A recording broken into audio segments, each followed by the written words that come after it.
भाई में साथियों नमस्कार, कैसे आप सब लोग। उम्मीद है बहुत शानदार, लाजवाब हैं, एकदम जबरदस्त, बेहतर, जिंदाबाद। और आप सभी किसी न किसी परीक्षा की तैयारी में लगे ही हुए थे कि नेवी ने यहां पर एक बड़ा धमाका कर दिया है। देखिए, नेवी के लिए मैंने दो भविष्यवाणियां की थी। एक तो ये की थी कि आप सभी को एग्जाम में बहुत ज्यादा समय नहीं मिलेगा। मैं कितना आपको समझाता आ रहा था, हालांकि बहुत सारे बच्चों ने उस बात को माना और जिद करके 1 महीने पहले ही बैच शुरू करा लिया और वो पिछले 1 महीने से तैयारी कर भी रहे हैं विक्रांत फाउंडेशन बैच के साथ में।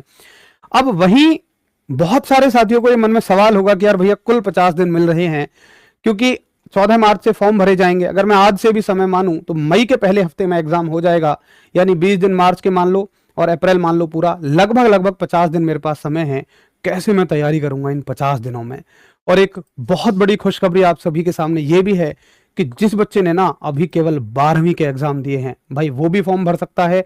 बाकी उम्र सीमा को बढ़ाकर 17.5 से 22 साल कर दिया गया है।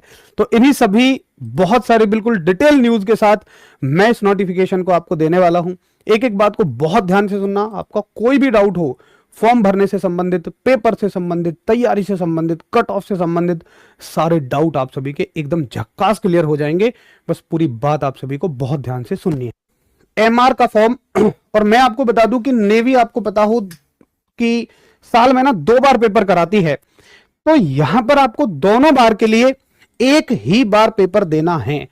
ध्यान से सुन लीजिए, एक बार पेपर देकर 2 बार आप नेवी की भर्ती में हिस्सा ले सकते हैं। इसका एक फायदा यह है, एक बार मेहनत कर ली 2 मौके मिलेंगे। नुकसान यह है, एक बार मेहनत नहीं करी 2 मौकों से चूक जाओगे।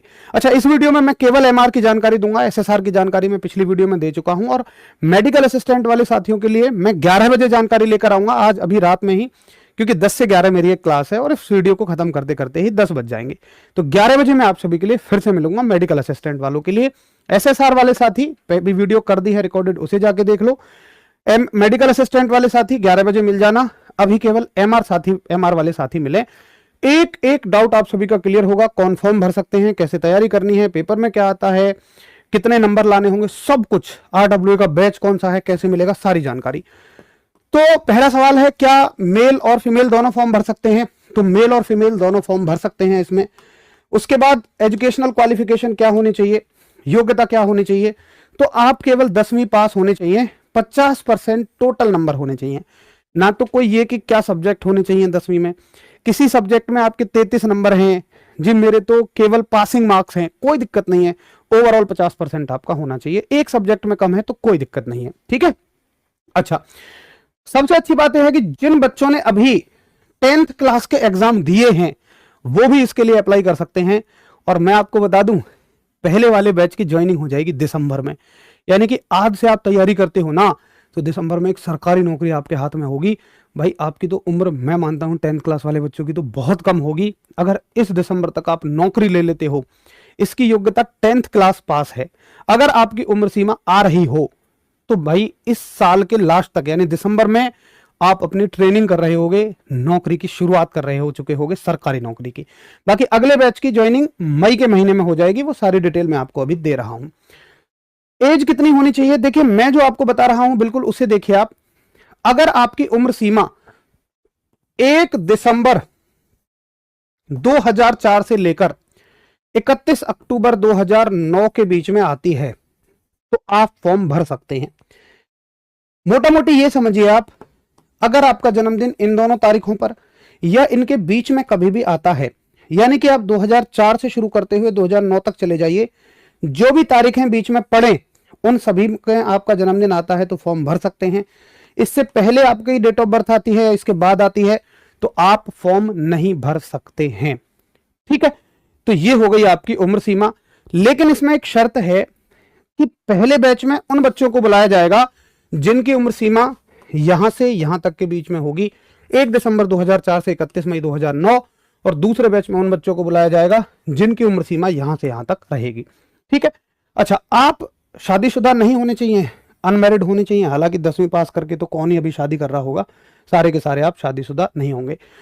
फॉर्म आपके 14 मार्च से शुरू हो जाएंगे, 6 अप्रैल तक भरे जाएंगे। फॉर्म भरने की मैं अलग से वीडियो लेकर आऊंगा। पेपर आपका मई में ही हो जाएगा, शुरुआत में ही हो जाएगा।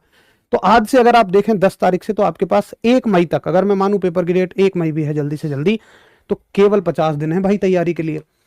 और मैं आपको बता दूं कि सबसे मेन चीज होगी इसमें, जो आपका मई में पेपर होगा, क्या उस पेपर को पास करने के बाद भी कुछ करना होगा? जी हाँ, एक स्टेज 2 देनी होगी, जिसके लिए आपको कहीं और बुलाया जाएगा। वहां पे आपका फिर से एक बार रिटन एग्जाम होगा, फिर से फिजिकल होगा, फिर से मेडिकल होगा। लेकिन स्टेज 2 की अभी से कोई तैयारी नहीं करनी है, उसकी तैयारी इसी में हो जाएगी। भाई पेपर की तैयारी तो अभी कर लोगे, बाकी रनिंग की तैयारी बचे हुए दिनों में बड़े आराम से हो जाएगी, क्योंकि एक समय मिलेगा अच्छा खासा 2 ढाई 3 महीने का। क्योंकि स्टेज 1 का रिजल्ट आने के बाद में ना, जो स्टेज 2 होगी अग्निवीर की, वो अक्टूबर में होगी। तो अगर आपको ये कॉन्फिडेंस, रिजल्ट भी देखो, पेपर भी मई में, रिजल्ट भी मई में। मान लो मैं कह देता हूं मई के लास्ट में रिजल्ट आया और अक्टूबर के शुरू में वहां स्टेज 2 हुआ, तो जून जुलाई अगस्त 3 महीने मिलेंगे। 3 महीने में कौन सा मेडिकल नहीं करवा लोगे आप अपना, कौन सा आप अपना रनिंग नहीं कर लोगे, फिजिकल सब कुछ मजबूत हो जाएगा आपका। यानी स्टेज 2 के बारे में अभी कुछ मत सोचिए, अभी सोचिए सिर्फ और सिर्फ स्टेज 1 पार करने के लिए। क्योंकि स्टेज 1 से ना आपको 2 मौके मिलने वाले हैं भाई। अगर इसमें गलती कर दी ना, तो मान लो पूरी साल पछताते रहोगे, फिर अगले साल तक वेट करना पड़ेगा। पिछली बार तो नेवी ने 3 इनटेक कंबाइन कर दिए थे। एक बच्चा जो पहले इनटेक में ही रह गया ना, उसको तीनों बार मौका नहीं मिला। और ये इस बात को आप गलत मानो सही मानो, एक बच्चा जिसने आज मेहनत नहीं करी, अगर वो आज रह गया ना, तो मान लो 1 साल यानी कि उसकी उम्र सीमा शायद निकल जाए और आपको नेवी का मौका ही ना मिले। ये भी आपके साथ बड़ी गड़बड़ हो सकती है। इसलिए इस बार जान लगा दो। कट ऑफ कितनी जाती है वो भी मैं आपको बताऊंगा, सारी चीजें बताऊंगा। ये मत सोचना कि चलो पहले इनटेक में नहीं आएगा तो दूसरे इनटेक में कट ऑफ डाउन हो जाएगी, फिर हमें बुला लेंगे। बिल्कुल डाउन नहीं होती है, ना के बराबर डाउन होती है। पता है नेवी क्या करता है, जो बच्चे यहां नहीं पहुंच पाते हैं पहले इनटेक में, या बच्चे मेडिकल आउट हो गए, फिजिकल आउट हो गए, रिटन एग्जाम आउट हो गए, उनको फिर से बुला लेता है भाई।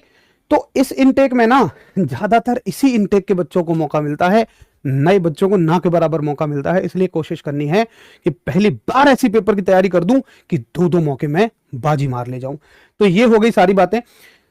दिसंबर में एक बैच आपका चला जाएगा, फिर दूसरे स्टेज के बच्चों का, मतलब दूसरे बैच के बच्चों का जो सेकंड स्टेज होगा वो मार्च में होगा 2027 यानी अगली साल में, और फिर मई में आप सभी की ज्वाइनिंग हो जाएगी। तो कुल मिला के आपको समझ में आया होगा कि एक ही पेपर से मई में एक बार पेपर हो जाएगा। जिनकी रैंक ज्यादा होगी, जिनके नंबर ज्यादा होंगे, उन्हें बुला लिया जाएगा अक्टूबर में, उनको ज्वाइनिंग दे दी जाएगी दिसंबर में। जिनके नंबर थोड़े से कम होंगे, ज्यादा नहीं, आधा पॉइंटों में नंबर कम होंगे, उनको मार्च में